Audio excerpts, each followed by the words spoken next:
देखिए, पानी की निकासी तो इंजीनियर ही दूर कर सकते हैं। तो भविष्य में कुछ ऐसा भी है कि ढंढेरा नगर पंचायत से आप चुनाव लड़ सकें, लड़ेंगे? पार्टी का आदेश हुआ तो पक्का लड़ेंगे। आपके भाजपा के मंडल अध्यक्ष हैं, वो भी कहते हैं कि अगर पार्टी देगी तो मैं लड़ूंगा। बिल्कुल सही बात है भैया, वो भी पार्टी के पदाधिकारी हैं, अगर उनको पार्टी टिकट देगी तो वो लड़ेंगे। और किसान का बच्चा आधा इंजीनियर तो पहले से ही होता है। नमस्ते, आप देख रहे हैं द न्यूज़ वाला नेटवर्क। अगर आप कभी भी किसान मोर्चा की बात करें तो भारतीय जनता पार्टी भी अपना एक किसान मोर्चा चला रही है। उसके साथ साथ में भारतीय जनता पार्टी ओबीसी मोर्चा यानी भारतीय जनता पार्टी अपना अलग अलग मोर्चा चला रही है, जिससे कि अलग अलग लोगों को, अलग अलग कम्युनिटी को साधा जा सके। यह काम हर पार्टियां करती हैं, तो भारतीय जनता पार्टी भी कर रही है। और भारतीय जनता पार्टी का किसान मोर्चा एक अलग मोर्चा है जो क्या काम करता है ये भी हम जानने की कोशिश करेंगे। किसान मोर्चा के जिला आईटी प्रभारी हमारे साथ है राणा शेखर पुंडीर जी। आपका सबसे पहले मैं स्वागत करता हूं। नमस्कार। और आपसे यही जानना चाहता हूं सबसे पहले कि अभी जो कार्य समिति हुई, तो बेसिकली सबसे पहले ये जो किसान मोर्चा है, अलग अलग मोर्चों के अलग अलग काम होते हैं, किसान मोर्चा का काम क्या है बेसिकली?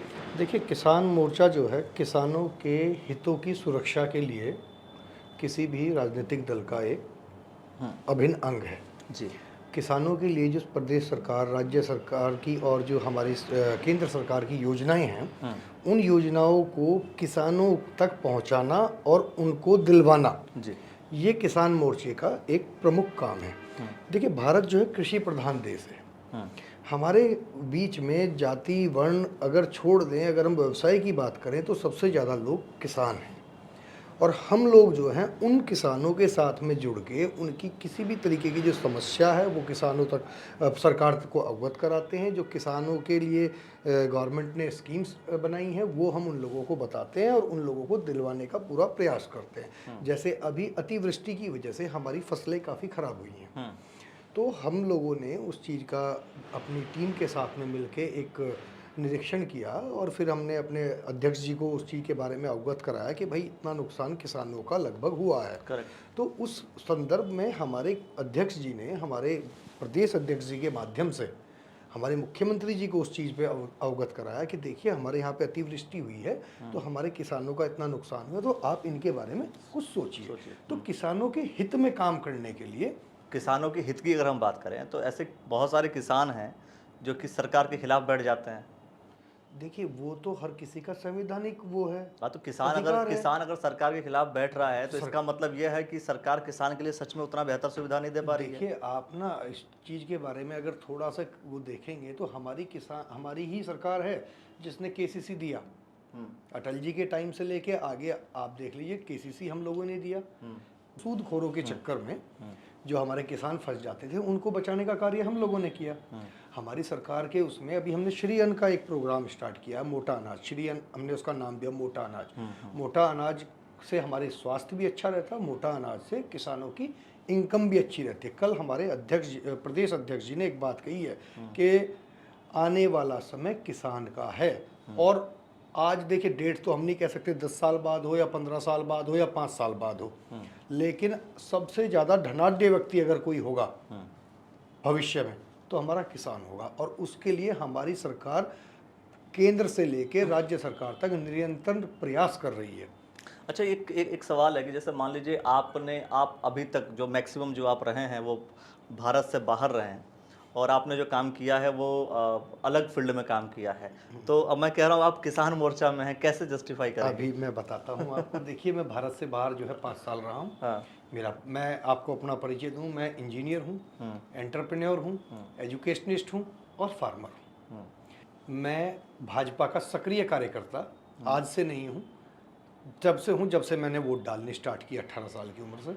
उसके बाद 2014 में जब मोदी जी का 2012 में जब मोदी जी की घोषणा हुई, उसके बाद से इतने ज़्यादा हम लगे कार्य में कि भगवान की दया से हमारी सुनी और हमारे सभी कार्यकर्ताओं की मेहनत सफल लाई। हमने केंद्र में भी सरकार बनाई, राज्य में भी सरकार रिपीट करी हमने, तो डबल इंजन की सरकार है हमारी। और जस्टिफाई देखिए, कह रहे हैं कि आप बाहर रहे हैं, अरे बाहर हम दिल से थोड़ी रहे हैं, बाहर तो हम अपने प्रोफेशन की वजह से रहे हैं। प्रोफेशन आपका आप बाहर ही आपने काम किया है, आपने कंस्ट्रक्शन सेक्टर में आपने काम किया, मैंने ऑयल एंड गैस सेक्टर में काम किया। तो मैं कह रहा हूँ इसको देखिए, एक काम करना बाय प्रोफेशन कुछ और होना, इसके बाद किसान मोर्चा का आईटी प्रभारी बन जाना, मेन चीज़ है किसान मोर्चा अलग तरीके से, किसान का काम अलग हो गया और प्रोफेशन आपका अलग हो गया, तो जस्टिफिकेशन कहाँ से? मैं बस भाई यही साहब मैं किसान का बच्चा हूँ, हम्म, और किसान का बच्चा आधा इंजीनियर पहले से ही होता है, अच्छा, और हम पढ़ के पूरे इंजीनियर हो गए।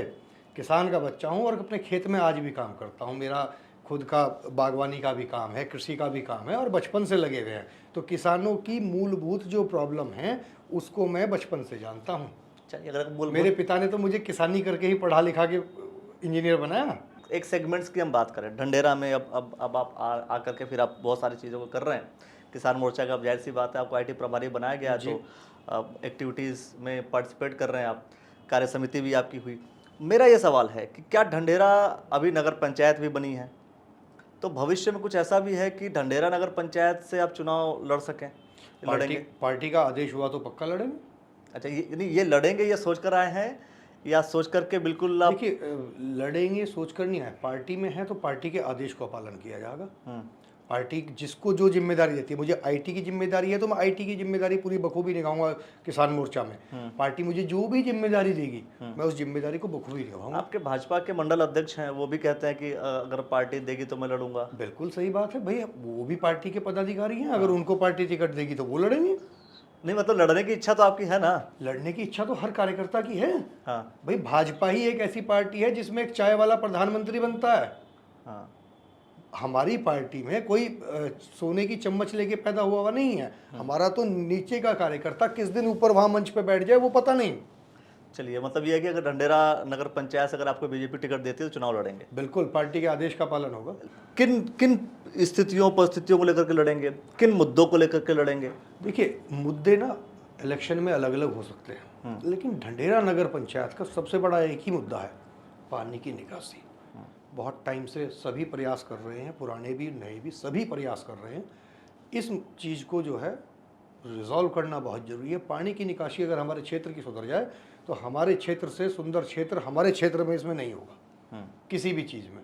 लेकिन उसको जब वही आपने बोला, प्रयास तो बहुत से लोग कर रहे हैं, बट उसको रिजल्ट तक लेकर के कोई नहीं आ पाया। देखिए, रिजल्ट और यह समस्या जब हम भी जाते हैं, लोगों से बात करते हैं, तो यह समस्या वास्तव में बड़ी रिजल्ट समस्या है। तक लेके क्यों नहीं आ पाए? पहले हम ग्राम पंचायत थे, ग्राम पंचायत के बजट कम होते हैं, नगर पंचायत के बजट ज़्यादा होते हैं, तो उसके बाद हमारी डबल इंजन की सरकार है। लेकिन वो क्षेत्र विधानसभा में भी तो आता है, वो क्षेत्र लोकसभा में भी तो आता है। देखिए, विधानसभा और लोकसभा में विधायक के भी अपनी एक निधि है, सांसद की भी अपनी एक निधि है, उनका सबका एक कार्य क्षेत्र है। वो लोग इस चीज़ को पुश कराएंगे, हमारे सांसद जी जो हैं उस चीज़ को पुश कराएंगे कि भाई गवर्नमेंट से इस काम के लिए फंड आए और इसको किया जाए। तो वो अभी भी आपके सांसद हैं, पहले भी आपके सांसद हैं, लेकिन अभी जब तक जो एक इलेक्टेड रिप्रेजेंटेटिव नहीं होगा, इलेक्टेड रिप्रेजेंटेटिव और एक गवर्नमेंट के नुमाइंदे में कुछ तो फर्क होता होगा ना। अगर गवर्नमेंट का नुमाइंदा, जो सरकारी मशीनरीज हैं, वो क्या काम नहीं करती हैं? शायद उनके पास में भी इतना बजट ना हो। सरकारों के पास क्या फंड नहीं है, सरकारों तो के फिर नगर पास पंचायत बनाना, फिर तो हम इलेक्शन ही ना कराएं। हम सभी जगह पे हम गवर्नमेंट के। मैं कह रहा हूँ कि जो ये चीज़ है, जो मेन चीज़ क्या है, देखिए, अगर भाई वो क्षेत्र उसी क्षेत्र में आ रहा है, कानपुर विधानसभा में आ रहा है, हरिद्वार संसदीय क्षेत्र में वो क्षेत्र आ रहा है, तो उन लोगों के लिए अगर कोई बेसिक समस्या है उसका समाधान तो भाई आपकी पार्टी के विधायक और सांसद है ना, रहे हैं विधायक आपकी पार्टी के रहे हैं और सांसद आपकी पार्टी के हैं, तो ये प्रॉब्लम तो रिजॉल्व होने की तरफ एक दो कई कदम बढ़ जाना चाहिए ना। सभी ने प्रयास किया हुआ है, ऐसा नहीं है कि किसी ने प्रयास नहीं किया। हमारे सांसद जी ने भी प्रयास किया, हमारे पूर्व निवर्तमान विधायक जी ने भी प्रयास किया, और धीरे धीरे slow and study win the race वाली बात है। हर चीज़ एक दिन में कोई कंप्लीट नहीं होता। तो एक कहावत है ना, woods are lovely dark and deep, woods are lovely dark and deep, miles to go before I sleep, miles to go before I sleep. अभी आप बोलते बोलते आपने एक शब्द आपने इस्तेमाल कर दिया, आपने पूर्व विधायक बोल रहे थे आप, फिर निवर्तमान विधायक आपने बोला। देखिए, पूर्व निवर्तमान में डिफरेंस है। हाँ, वो डिफरेंस जानना है। मैं कह रहा हूँ कि देखिए दोस्तों, मैं एक बात क्लियर कर दे रहा हूँ कि राणा शेखर पुंडीर जी बताने जा रहे हैं कि पूर्व विधायक और निवर्तमान विधायक में अंतर क्या होता है। कानपुर विधानसभा के जो विधायक रहे हैं पहले, उनके बारे में बताएंगे, प्रणव सिंह चैंपियन के बारे में बताएंगे, क्योंकि उन्होंने भी कहा था कि हम पूर्व नहीं, हम निवर्तमान है। तो इस चीज़ को आप समझिए। देखिए, निवर्तमान मतलब के एक तरीके से जस्ट यस्टरडे, एक होता है डे बिफोर यस्टरडे। तो डे बिफोर यस्टरडे वाला वो है पूर्व, और यस्टरडे वाला है निवर्तमान। जैसे कि चैंपियन साहब हैं, वो निवर्तमान है क्योंकि उन जस्ट अभी तक वो विधायक थे। अगर बीच में कोई एक और भी आ गया होता तो वो पूर्व हो जाते। तो ये कारण है। तो अब भूतपूर्व और पूर्व में क्या अंतर है? किसमें? भूतपूर्व और पूर्व में क्या अंतर है? भूतपूर्व आजकल शब्द जो है यूज करना बंद कर दिया है। मैंने भी मतलब इस बारे में देखा है। भूतपूर्व में एक तो भूत लग गया।